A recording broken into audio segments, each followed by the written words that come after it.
OBC आरक्षण पर फिर छिड़ा सियासी रण। कांग्रेस ने सरकार के वकीलों पर जताया ऐतराज। कहा कपिल सिब्बल, सिंघवी और तनखा जैसे वकीलों को हायर करे सरकार। इधर आरक्षण के खिलाफ में राजपूत और परशुराम संगठन। छत्तीसगढ़ की मदद के लिए आगे आए मध्य प्रदेश के CM doctor Mohan Yadav. CM fund में भेजे 5 करोड़ रुपए। बोले पड़ोसी राज्य की मदद करना हमारी जिम्मेदारी है। सीएम साय ने भी जताया आभार। सागर में फिर बनी तनाव की स्थिति। युवक ने सोशल मीडिया पर पैगंबर हजरत मोहम्मद पर की आपत्तिजनक टिप्पणी। पुलिस ने किया आरोपी को गिरफ्तार। मऊगंज में सीएम डॉक्टर मोहन यादव के काफिले को रोकने की कोशिश। पूर्व कांग्रेस विधायक सुखेंद्र सिंह के समर्थकों ने किया प्रयास।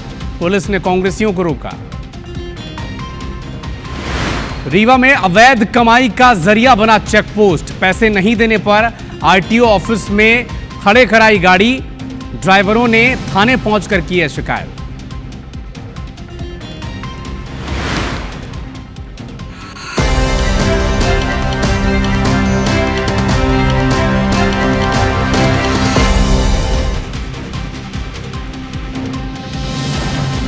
नमस्कार, मैं हूं आपके साथ अविनाश कर और आप देख रहे हैं हमारा खास कार्यक्रम मेरा मध्य प्रदेश, जिसमें एमपी की हर बड़ी खबर का अपडेट आप तक पहुंचाएंगे।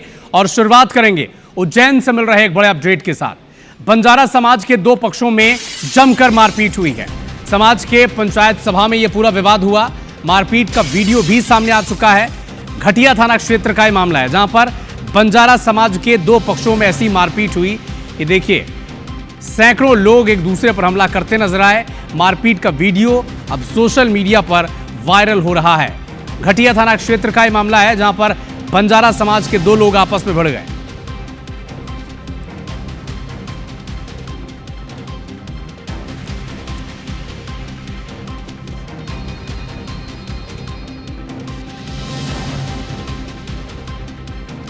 देखिए, बंजारा समाज के 2 पक्षों में ऐसी मारपीट हुई कि स्थिति तनावपूर्ण वहां पर हो गई है। और अब बात करेंगे मध्य प्रदेश में आरक्षण को लेकर जिस तरह से सियासी रण छिड़ा हुआ है उस पर।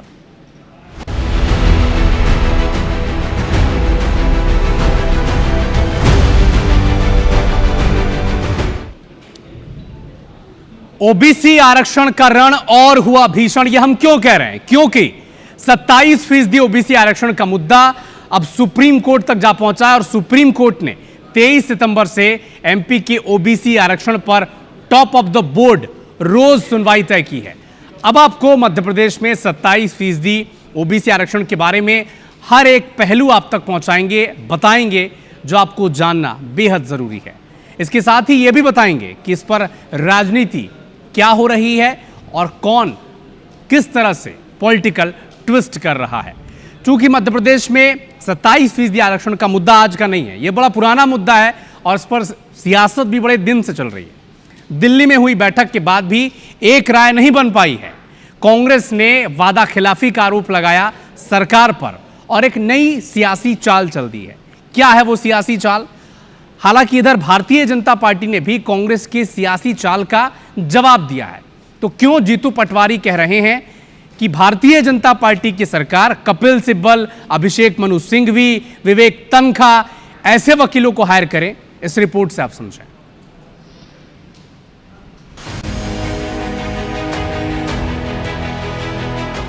मध्य प्रदेश में 27% ओबीसी आरक्षण को लेकर भले ही मुख्यमंत्री डॉक्टर मोहन यादव ने सर्वदलीय बैठक से एक राय बनाने की कोशिश की हो, लेकिन ओबीसी आरक्षण पर रार खत्म होने का नाम नहीं ले रही। सीएम के निर्देश पर दिल्ली के मध्य प्रदेश भवन में हुई वकीलों की समन्वय समिति की बैठक में पहले 13% ओबीसी आरक्षण को अनहोल्ड करने का मुद्दा उछाल दिया गया। प्रदेश कांग्रेस अध्यक्ष जीतू पटवारी ने अब तक 13% आरक्षण रोके रखने को सरकारी वादा खिलाफी बता दिया और मुख्यमंत्री को लिखे पत्र में बड़े आंदोलन की चेतावनी दे दी। कांग्रेस के पूर्व विधायक ने कहा, अगर एमपी में कमलनाथ सरकार होती तो ओबीसी आबादी को अब तक बढ़ा हुआ आरक्षण मिल चुका होता। कांग्रेस के बागी तेवरों पर भाजपा ने पलटवार किया। इधर ओबीसी पक्ष के वकील ने कहा कि 27% ओबीसी आरक्षण देने वाले सरकार के एक्ट पर कोई स्टे नहीं है, इसलिए सरकार सभी भर्तियों में बढ़ा हुआ आरक्षण देना शुरू कर दे। ओबीसी आरक्षण, पिछड़ा वर्ग के आरक्षण को लेकर भारतीय जनता पार्टी हमेशा गुमराह भ्रमित करने का काम करती रही। भारतीय जनता पार्टी के चाहे एडवोकेट हों, इन्होंने जो भी सुप्रीम कोर्ट में गलत गुमराह करके, भ्रमित करके, गुमराह करके आज उन लाभ से वंचित किया।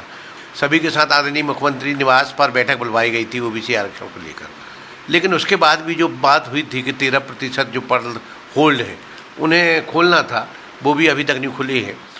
डॉक्टर मोहन यादव ने एक इतनी उत्कृष्ट पहल की, सब दलों को एक प्लेटफॉर्म पर लाके सर्वसम्मति से एक स्ट्रैटेजी तैयार हुई। उसके अनुसार उन्होंने जितने लीगल रिप्रेजेंटेटिव्स थे उनको भी एक ही प्लेटफॉर्म पर लाने का प्रयास किया, इसलिए ताकि जो हियरिंग हो रही है, जो सुनवाई हो रही है, उसमें कुछ संतुलन आए और हमें सकारात्मक उसका नतीजा मिले। मैं नहीं समझता कि इसमें किसी और अन्य अधिवक्ता की ज़रूरत है। सर्वप्रथम सरकार जो होल्ड किए हैं 13% पद, उन पदों को अनहोल्ड किया जाए और जो 27% आरक्षण का कानून है उस पर स्टे नहीं है, इसको सभी जगह लागू कर दिया जाए। आइए आपको पूरा मामला समझाते हैं। दरअसल 27% ओबीसी आरक्षण को चुनौती देने वाली याचिकाओं पर जब मध्य प्रदेश हाई कोर्ट ने कुछ भर्तियों में बढ़ा हुआ आरक्षण देने पर अंतरिम रोक लगाई थी, तो महाधिवक्ता के अभिमत पर सरकार ने सभी भर्तियों में बढ़ा हुआ आरक्षण होल्ड कर दिया था। इसके बाद से ओबीसी के 27% में से 14% पदों पर नियुक्तियां दी जा रही हैं और 13% भर्तियां होल्ड रखी जा रही हैं। हालांकि राज्य सरकार ने एससी में हाल ही में ओबीसी को पूरा 27% आरक्षण देने की अंतरिम राहत चाही थी, लेकिन सुप्रीम कोर्ट ने साफ कर दिया कि 6 साल से लंबित इस मामले पर वो अब कोई अंतरिम राहत नहीं देगी, बल्कि फाइनल जजमेंट सुनाएगी। इसके लिए सुप्रीम कोर्ट ने 23 सितंबर से एमपी के ओबीसी आरक्षण पर टॉप ऑफ द बोर्ड रोज सुनवाई तय की है। सुप्रीम कोर्ट में होने वाली सुनवाई में पूरी ताकत लगाने के लिए मोहन सरकार ने सर्वसम्मति बनाने सभी दलों को एक करने की कोशिश की, लेकिन 13% आरक्षण को अनहोल्ड करवाने के बहाने विपक्षी कांग्रेस ने साफ कर दिया कि एमपी की सियासत ओबीसी पर थमने वाली नहीं है। विजेंद्र पांडे, IBC 24, जबलपुर। तो 27% ओबीसी आरक्षण को लेकर सरकार और कांग्रेस के वकीलों के बीच ठन गई है। इधर ब्राह्मण और राजपूत संगठन ओबीसी आरक्षण की खिलाफत पर उतर आए हैं। क्या है मामला, जरा देखें आप इस रिपोर्ट में।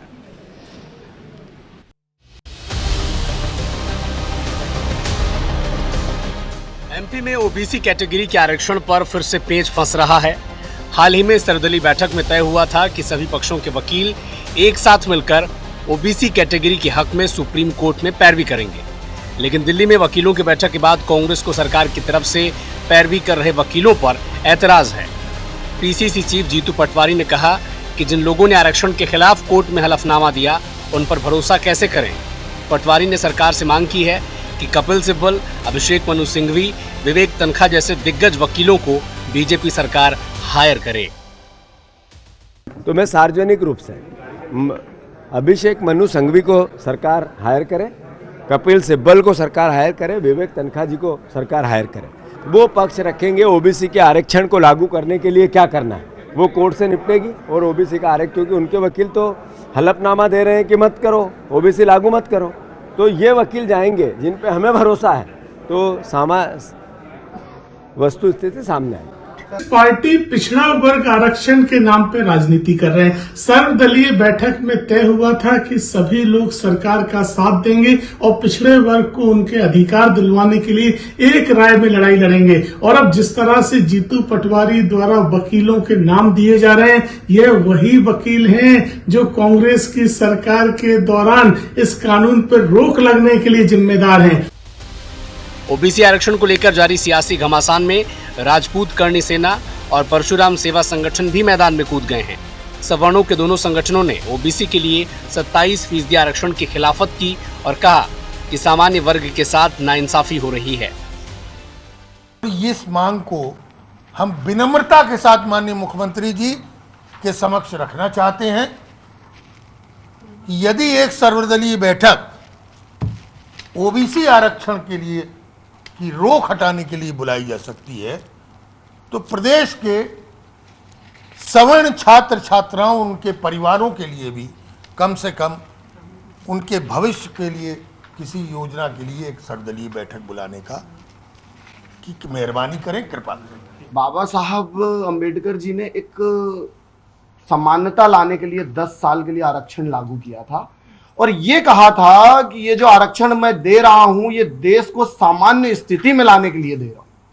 उन्होंने ये नहीं कहा था कि इसको आप वोट बैंक की राजनीति बना लो। आज पक्ष हो या विपक्ष हो, आप दोनों को देखिए, वो सिर्फ और सिर्फ राजनीति के चक्कर में इस आरक्षण को बढ़ाते ही जा रहे।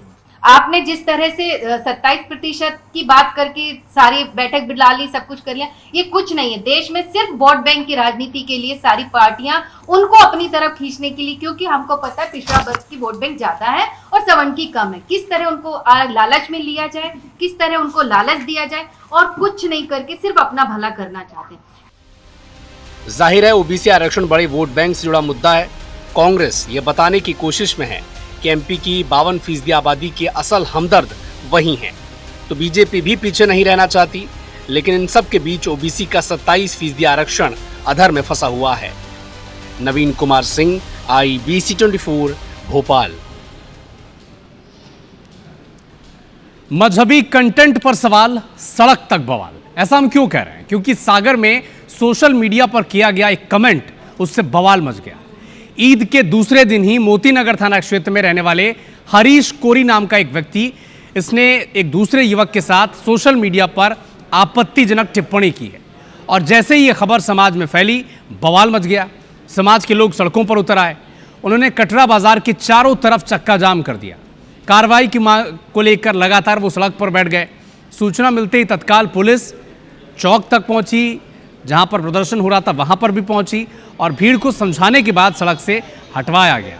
युवक की आपत्तिजनक टिप्पणी से मुस्लिम समाज में काफ़ी गुस्सा है, आक्रोश है और फिलहाल पुलिस ने आरोपी समेत जो दूसरा युवक था उस पर केस दर्ज कर एक युवक को हिरासत में ले लिया है और लोगों से लगातार अपील कर रही है कि शांति बनाए रखें।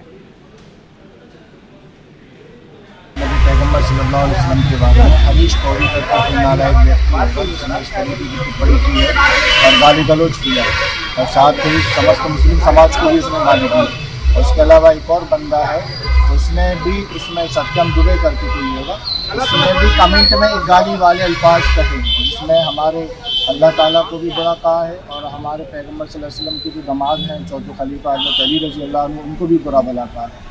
उन दोनों के खिलाफ जो है हम यहाँ पर शिकायत लेकर आए थे। रायसेन में हिंदू समाज के लोगों ने प्रदर्शन किया है। सिलवानी के यूट्यूबर उवेश रिपोर्टर पर FIR की मांग की। हिंदू समाज की छवि धूमिल करने की कोशिश का आरोप उस पर लगा है। SDM के नाम तहसीलदार को ज्ञापन सौंप दिया गया। हिंदू समाज के लोग सिलवानी के यूट्यूबर उवेश रिपोर्टर पर FIR की मांग को लेकर अड़े हुए हैं और आरोप ये लगा रहे हैं कि हिंदू समाज की छवि को धूमिल करने की कोशिश इस व्यक्ति के द्वारा की गई है और FIR उस पर की जाए, उचित कार्रवाई की जाए। इसी बीच अंबिकापुर से एक बड़ा अपडेट आप तक पहुंचा दें। गणेश विसर्जन के दौरान जुलूस में एक व्यक्ति ने कार चढ़ा दी है। एक बच्चे की मौत हो गई है, 9 लोग घायल हैं। शराब के नशे में कार का ड्राइवर था, ऐसी सूचना मिल पा रही है। पुलिस ने ड्राइवर को हिरासत में ले लिया है। सीतापुर थाना क्षेत्र के ढेलसरा की यह घटना बताई जा रही है। अंबिकापुर से एक बड़ा अपडेट आप तक पहुंचा दें। गणेश विसर्जन के दौरान जुलूस में एक व्यक्ति ने कार चढ़ा दी है। नशे में यह ड्राइवर था और इस हादसे के बाद एक बच्चे की मौत हो गई है, 9 लोग घायल हैं। ड्राइवर को हिरासत में ले लिया गया है पुलिस के द्वारा। सीतापुर थाना क्षेत्र के ढेलसरा की यह घटना है। एक बच्चे की जान चली गई है, इसमें 9 लोग घायल बताए जा रहे हैं। गणेश विसर्जन के दौरान बाकायदा वहां पर जुलूस निकाली जा रही थी, तभी एक व्यक्ति शराब के नशे में गाड़ी चढ़ा देता है, एक बच्चे की जान चली जाती है, 9 लोग अभी भी घायल हैं।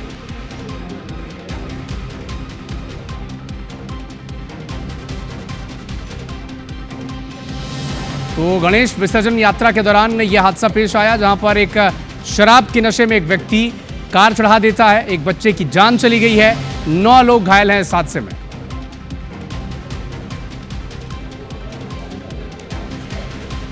प्रारंभिक सूचना मिल रही है कि जो ड्राइवर था जिसने गाड़ी चढ़ाई है, कार चढ़ाई है, वो शराब के नशे में था। अरुण सोनी हमारे सहयोगी फोन लाइन पर जुड़ चुके हैं। अरुण, क्या हुआ वहां पर और अभी क्या कार्रवाई की गई है, ये भी बताएं।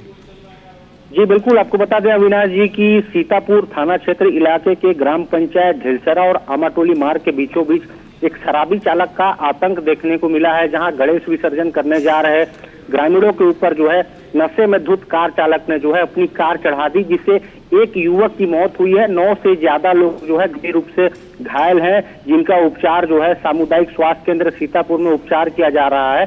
बताया ये जा रहा है कि शराबी चालक जो है वो नशे में धुत था, जो गणेश विसर्जन करने जा रहे लोगों पर अपनी कार जो है वो चढ़ा दी, जिससे एक की मौत हुई है उपचार के दौरान और 9 लोग घायल हैं, जिसमें 3 लोगों की हालत गंभीर बताई जा रही है। फिलहाल पुलिस ने जो आरोपी कार चालक जो है उसे अपने हिरासत में ले लिया है, उससे पूछताछ की जा रही है।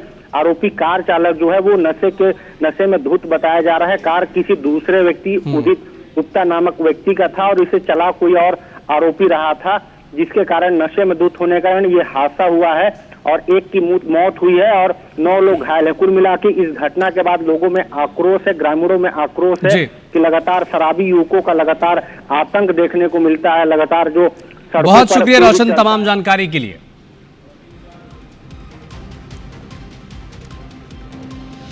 तो फिलहाल इस बुलेटिन में इतना ही, लेकिन देश दुनिया के साथ एमपी और छत्तीसगढ़ की हर अपडेट के लिए आप जुड़े रहिए हमारे साथ। आगे देखिए छत्तीसगढ़ी भाषा में छत्तीसगढ़ की खबरों का हर अपडेट हमार बानी हमार गोठ में। नमस्कार।